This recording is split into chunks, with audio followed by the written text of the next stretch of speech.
보니까 꼭 1월 달서부터 2월 중순까지는 교회가 확 빠집니다. 많은 분들이 휴가를 가가지고 가는데 더욱더 하나님의 축복이 함께 하시 바라고요. 더욱더 믿음 안에 늘 승리하는 가정들 되시기를 주님의 이름으로 축원합니다.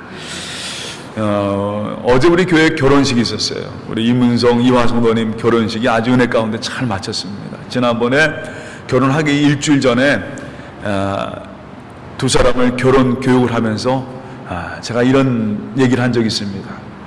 남자는 여자를 무조건 잘해줘야 된다. 무조건 잘해줘야 된다. 왜냐하면 저도 우리 아내를 생각할 때마다 무슨 생각을 하냐면 한 번은 사람은요, 저도 한 연애를 한 3년 연애하다가 결혼하니까 참 안 맞는 게 얼마나 많은지 말아요. 그래가지고 결혼하고 나서 한 2개월 동안 같이 살다가 저는 여기 오는 바람에 1년을 헤어져 있었는데 그 2개월 동안요 얼마나 싸웠는지 몰라요. 무척 많이 싸웠습니다. 왜냐하면 안 맞는 게 너무 많아요. 근데 어떤 면에서는 우리 집사람, 우리 아내 같은 경우는 워낙 뭐 아주 FM이에요. 모범적인 그런 생활을 합니다. 그런데 저 같은 경우는 참 어떤 면에서는 지저분해요. 생활하는 게 뭐 옷도 정리도 안 하고 뭐 여러분 뭐 세수도 안 하고 뭐 이런 스타일로 사는 스타일에서 이제 이런 게 안 맞는 게 얼마나 많은지 말이에요. 그러다 보니까 서로가 또 안 맞는 일이 있다 보니까 문화생활도 안 맞고 하다 보니까 여러 가지 짜증도 나고 또 여러 가지는 불쾌감도 있고 그러다 보니까 다툼이 있었어요. 그런데 제가 이제 우리 아내가 이제 한국을 떠나서 아르헨티나 올 때 제가 1년 동안 헤어지다 보니까 하나님께 기도한 게 있어요. 하나님, 이제 정말 부모를 떠나서 정말 먼저는 하나님 믿고 그리고 누구 믿고 오는 거예요? 남편 하나 믿고 오는 거 아니겠어요? 정말 다 떠나서 남편 하나 믿고 오는 그 아내 얼마나 참 대단한 거예요. 얼마나 감사한 겁니까?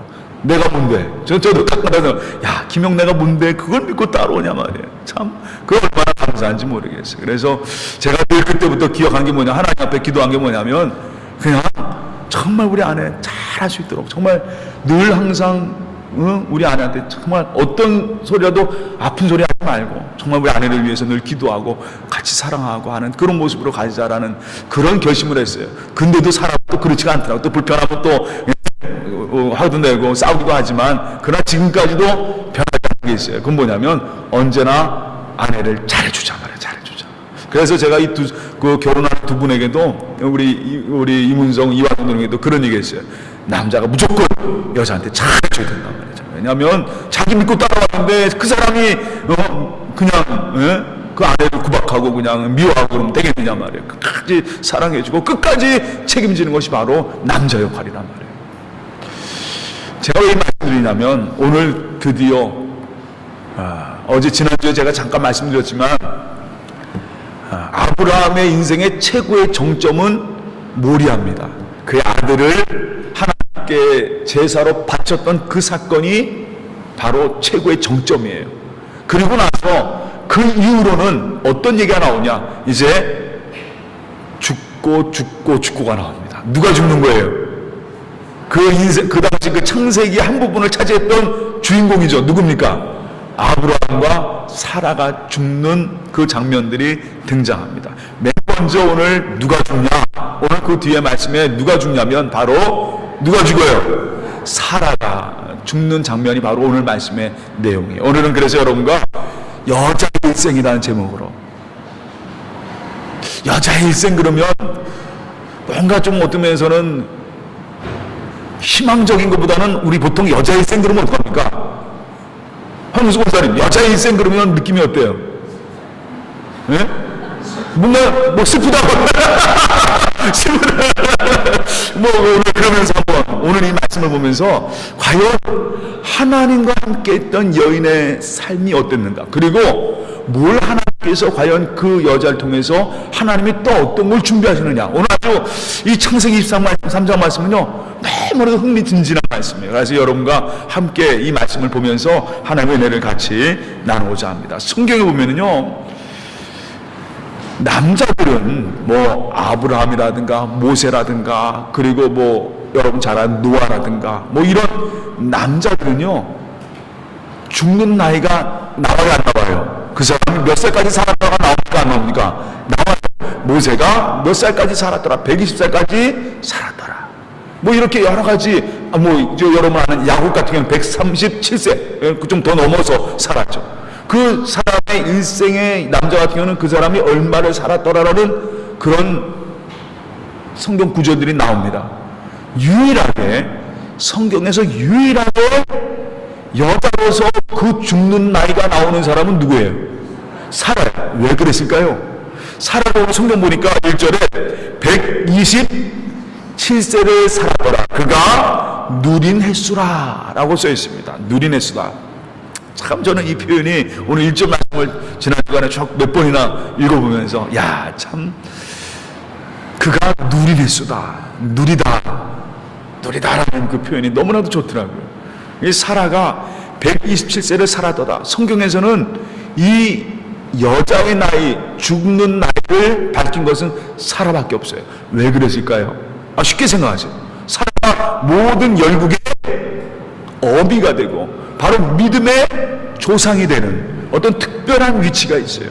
이 사라라고 하는 여인은 모든 열국의 어머니, 믿음의 어머니라고 하는 그런 위치가 있습니다. 그러다 보니까 아브라함과 똑같은 반열 속에서 그의 죽는 나이가 나오는 거예요. 그만큼 이 사라라는 존재는 성경상에 굉장히 중요한 부분을 차지하고 있는 여인이라는 것을 우리가 알 수가 있어요.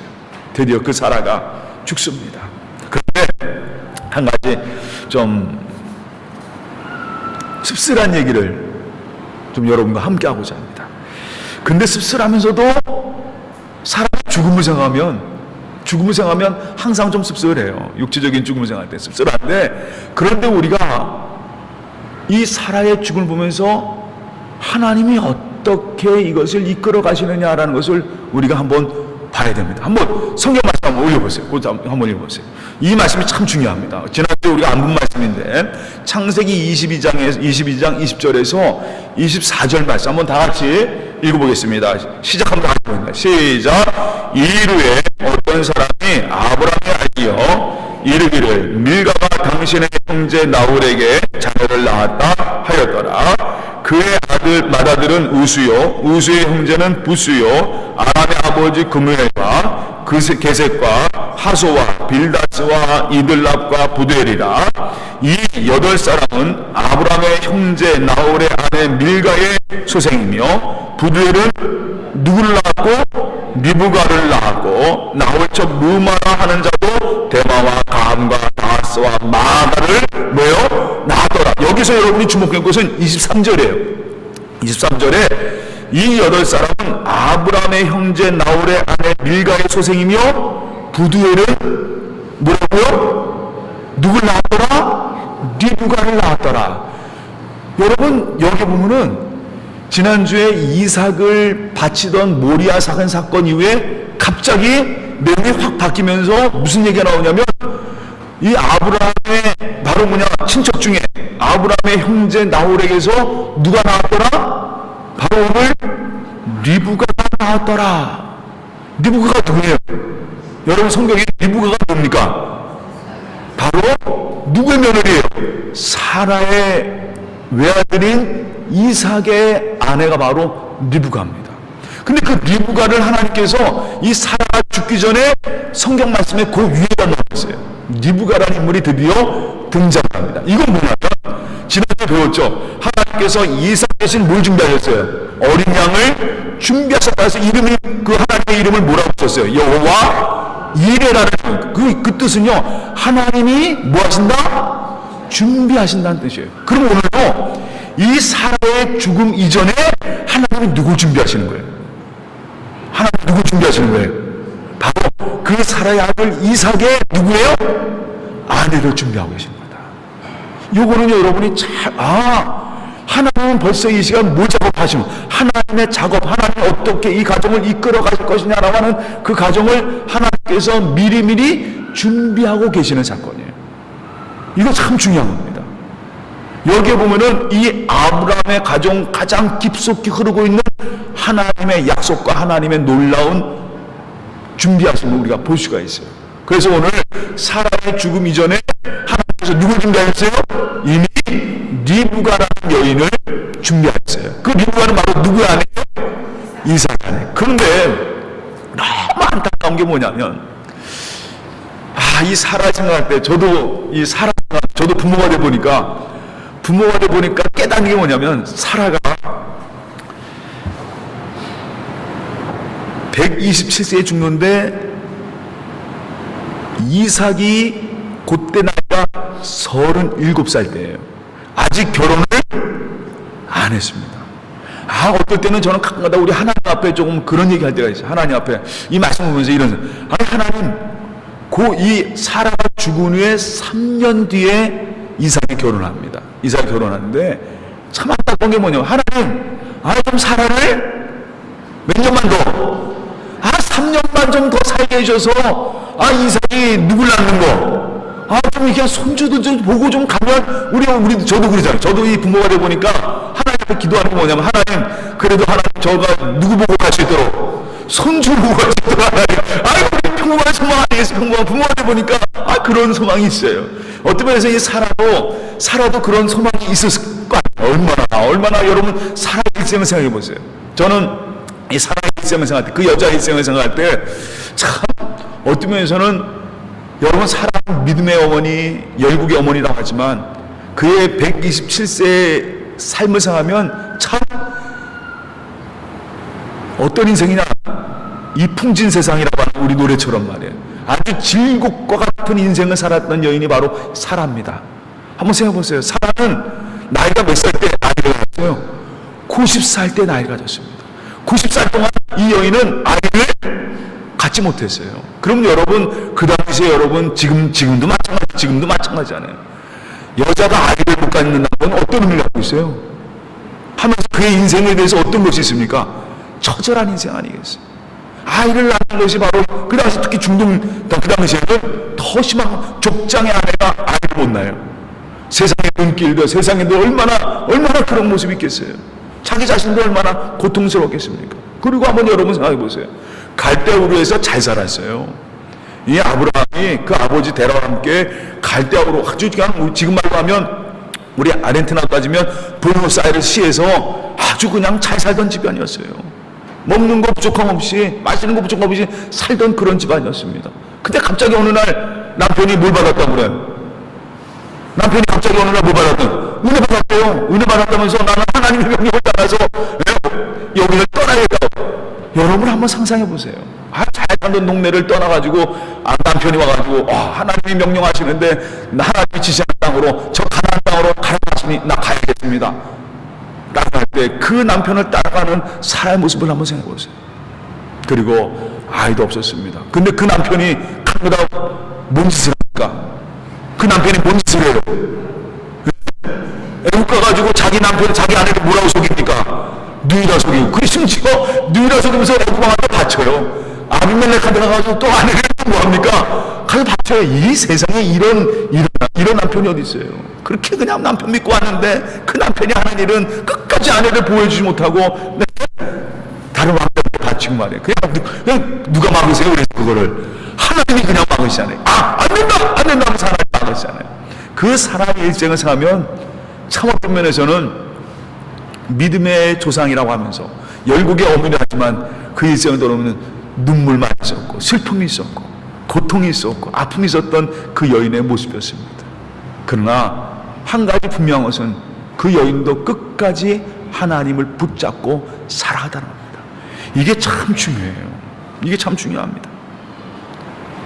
그 아들의 결혼을 3년 뒤만 3년 더 살았다면 보겠지만 결국은 그걸 보지 못하고 죽어갑니다. 그런데 한 가지 우리가 제가 아까 전에 말씀드린 것처럼 창세기 22장에 하나님은 이미 누구 준비하셨어요? 사라 이후에 누굽니까? 리브가라는 아들의 며느리를 하나님이 준비하고 계신 거 볼 수가 있어요. 결국은 우리가 이 땅에 살아가면서 이 성경 말씀을 보면서 우리가 한 가지 저는 이 말씀을 쭉 묵상하면서 이런 생각을 했어요.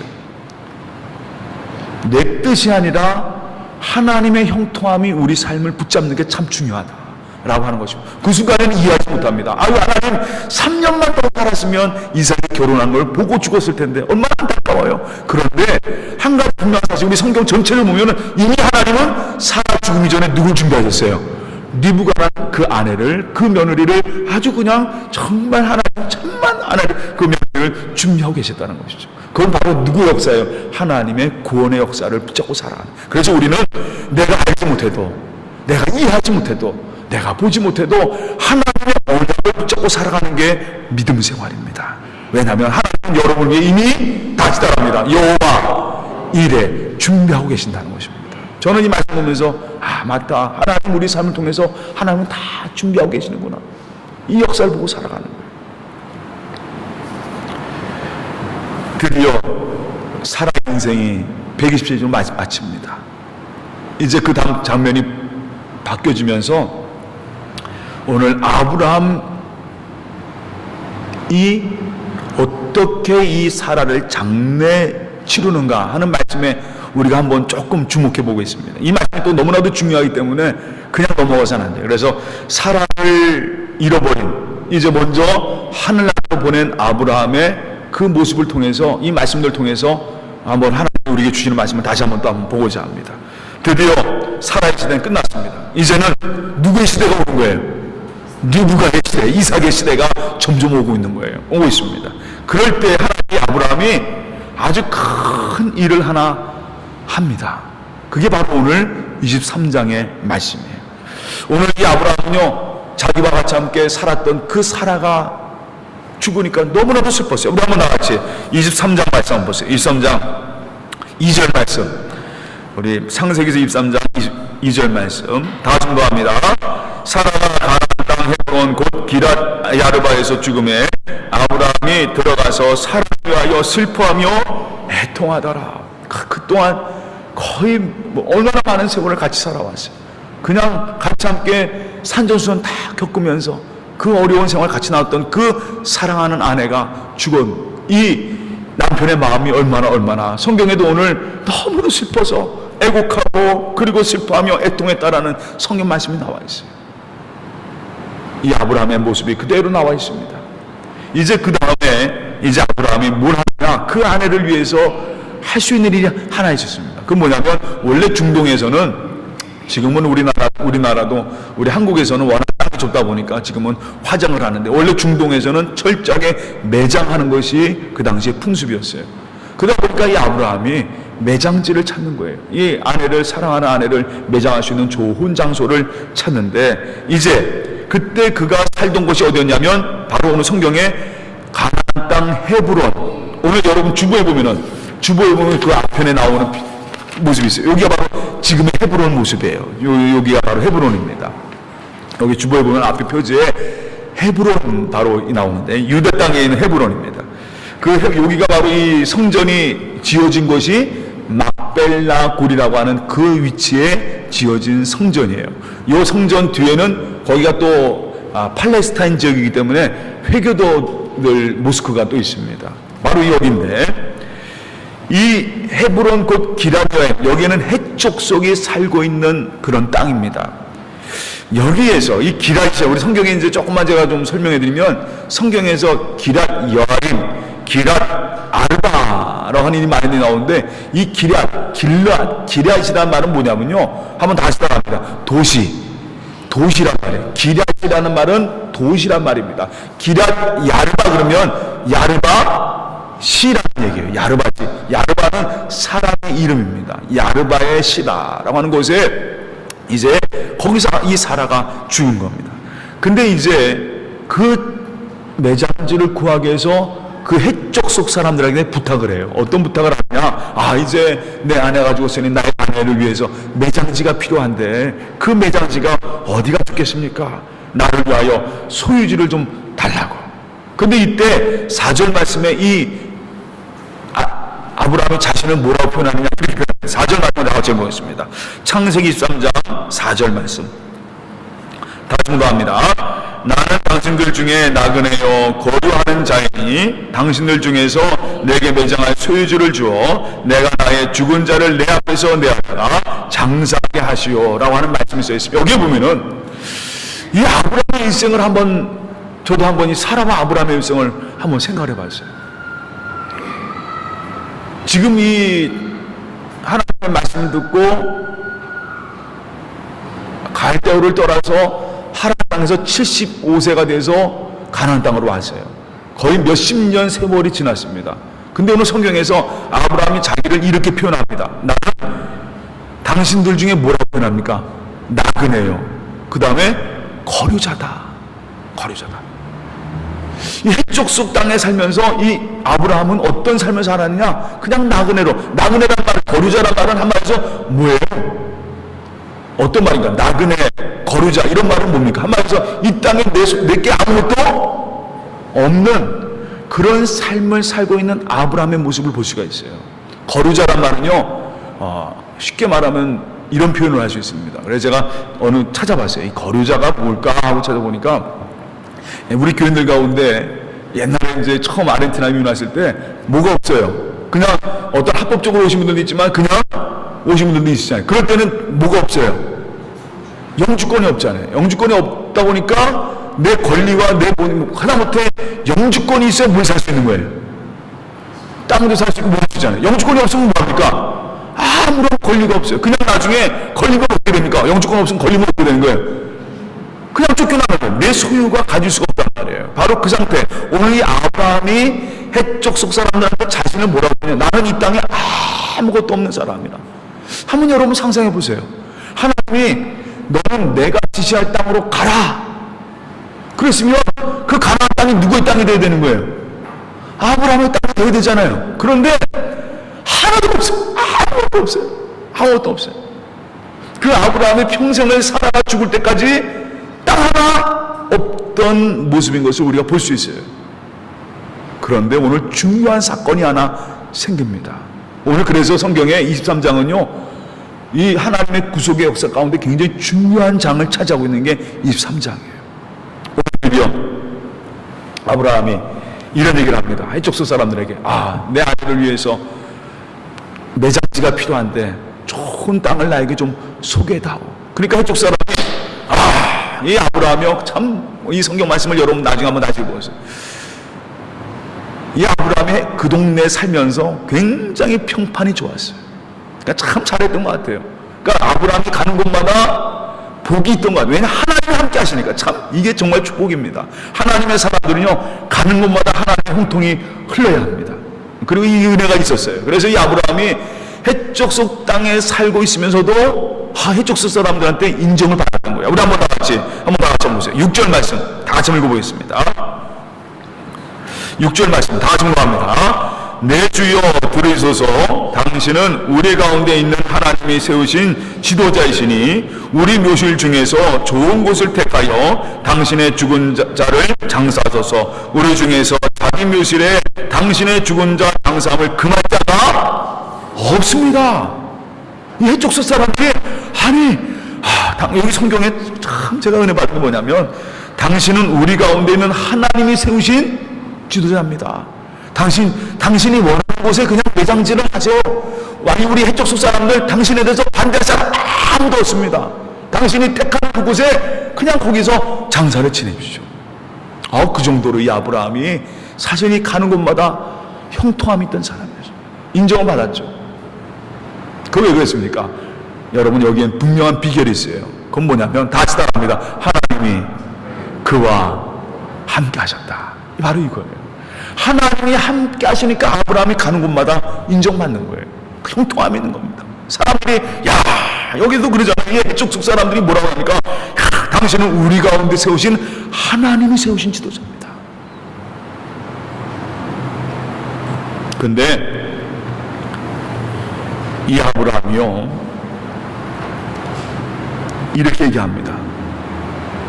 뭐라고 하냐면, 제가 잠깐만 설명을 넘어가자면, 그러니까 해족속 사람이 쓰라 그러니까 아닙니다. 이 아브라함이 굳고 이런 얘기를 한 거예요. 사양을 하면서 당신들이 좀 결정해서 좋은 땅을 좀 나에게 달라고. 이 에그론은 바로 누구냐면 바로 그 당시 해족속의 족장이에요. 이 에그론에게 부탁해서 좋은 땅을, 우리가 매장할 수 있는 땅을 좀 달라 말이야. 그래서 성경에 뭐라고 하냐면 이 에브론과 함께 이 해쪽 사람들이 성문에 모여 앉아 얘기를 합니다. 무슨 얘기를 하냐면 저 아브라함이 매장지를 원하는데 우리가 어떻게 하겠습니까? 그러니까 거기 있는 원로들이 다 모여가지고 박수면서 아브라함이 원하는 땅을 그냥 주십시오. 다 결정이 됐어요. 그러니까 에브론이 와가지고 이 아브라함에게 이런 얘기를 합니다. 당신이 원하는 땅을 그냥 가져가십시오. 우리는 그냥 당신에게 다 드릴 준비가 되어 있습니다.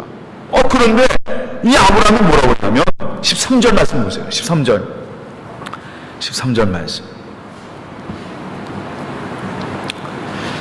13절 말씀 다시 읽겠습니다. 그 땅에 백성들이 드는 데서 에브론에게 말하여 이르되 당신이 합당히 여기면 청하건대 내 말을 들으시오. 내가 그 밥값을 당신에게 주리니 당신은 내게서 받으시오. 내가 나의 죽은 자를 거기 뭐예요? 장사하네. 저 같으면요 그냥 거둬준다면 냅다 받죠.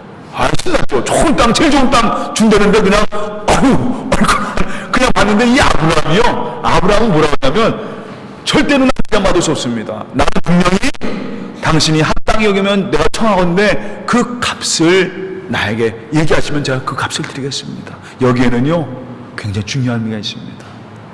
근데 그 얘기를 들으니 해쪽 속에 에그론이 값을 얼마나 드리느냐 한번 여기 보니까 에그론이 뭐라고 하냐면 오늘 15절 말씀 다 같이 한번 15절 말씀 다 같이 읽겠습니다.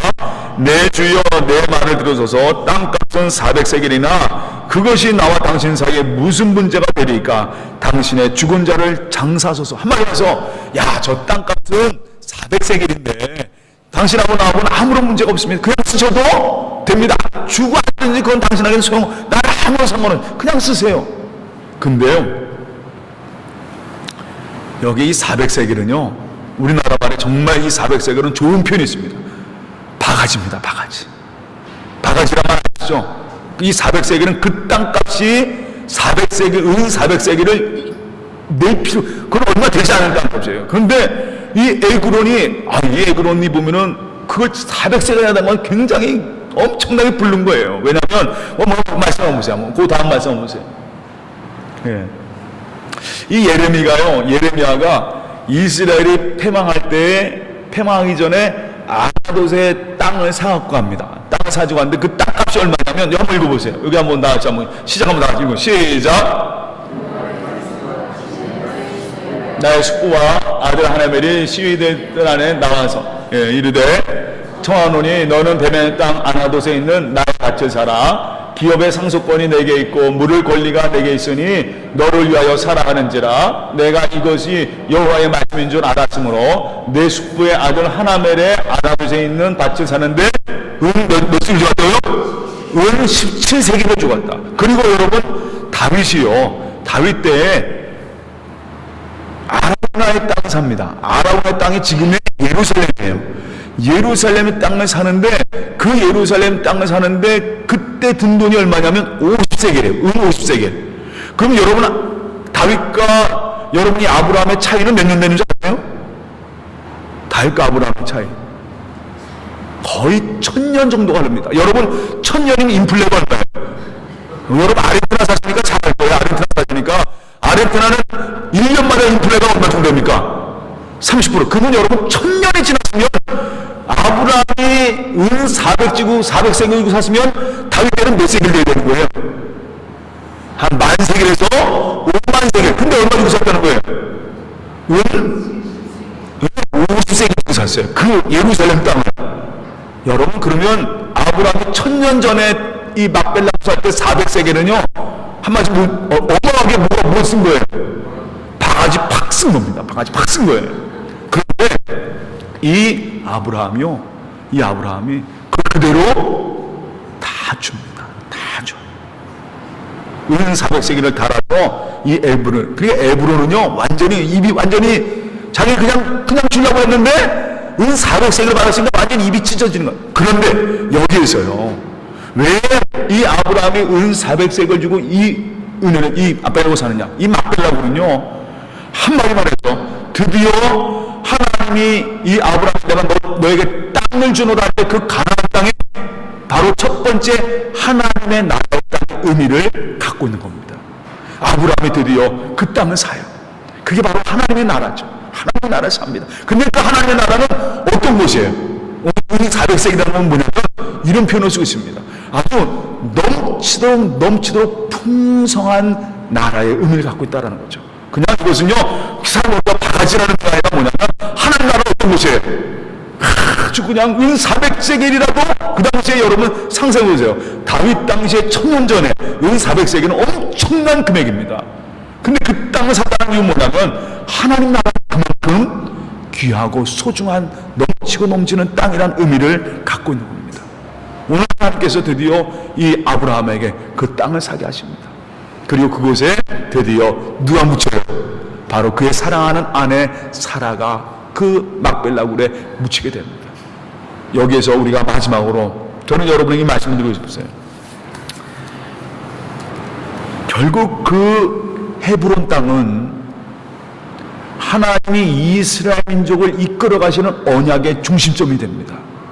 그러니까 아브라함이 그 막벨라 굴을 샀다는 것은 단순히 아브라함이 은 400배를 가지고 그 땅을 샀다는 의미뿐만 아니라 거기에 가장 중요한 의미가 담긴 게 뭐냐면 하나님께서 드디어 하나님의 나라를 아브라함과 이삭과 야곱과 또한 나중에 이스라엘을 통해서 어떻게 이끌어 가시는가를 보여주는 그런 놀라운 하나님의 언약이 바로 그 헤브론에 담겨져 있다는 것이죠. 그게 바로 하나님 나라예요. 우리 말씀을 한번 그 다음 장 한번 찾아보세요.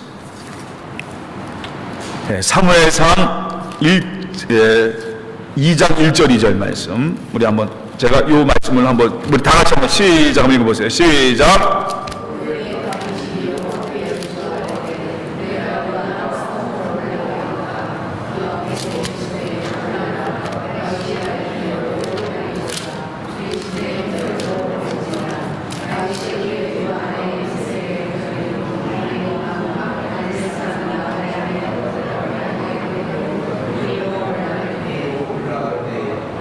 예, 여기 보면 다윗이 그냥 여러 가지 어렵고 힘든 당할 때, 사울 왕에게 쫓겨가지고 피난 당할 때 드디어 다윗이 하나님의 인도하심 속에서 하나님이 그를 보호하세요. 드디어 다윗을 하나님께서 이제 왕으로 세우시는 첫 번째 작업이 뭐냐면 너는 어디로 가라? 헤브론으로 가라. 헤브론이 바로 어디에 오늘 누가 산 땅이에요? 이 아브라함이 산 그 땅으로 가서 유다의 이 다윗이 그곳에 가서 헤브론의 왕, 유다의 왕이 됩니다. 바로 그 왕이 된 장소가 어디냐? 헤브론이에요. 그럼 하나님께서 너는 헤브론으로 가라. 그래서 헤브론에서 드디어 이 다윗을 통해서 하나님 나라가 확장되기 시작합니다. 그래서 이 헤브론이라는 막벨라라는 이 위치가 너무나도 이 하나님의 구속 역사에는 가장 중요한 위치를 갖고 있어요. 바로 그것이 아브라함이 오늘 은 400세기를 주고 산 그 땅의 의미인 것입니다. 결국은 이 역사는 이 다윗을 통해서 누가 나옵니까? 아브라함, 다윗, 그 다음에 누가 탄생을 하세요? 우리를 구원하시는 예수 그리스도께서 이 땅에 탄생한 역사를 바로 이 막벨라 굴을 통해서 하나님 나라의 확장을 하나님이 보여주고 계시는 거예요. 저는 이 말씀 보면서 참 이 간단한 23장의 말씀에서도 가장 깊은 곳에 흐르고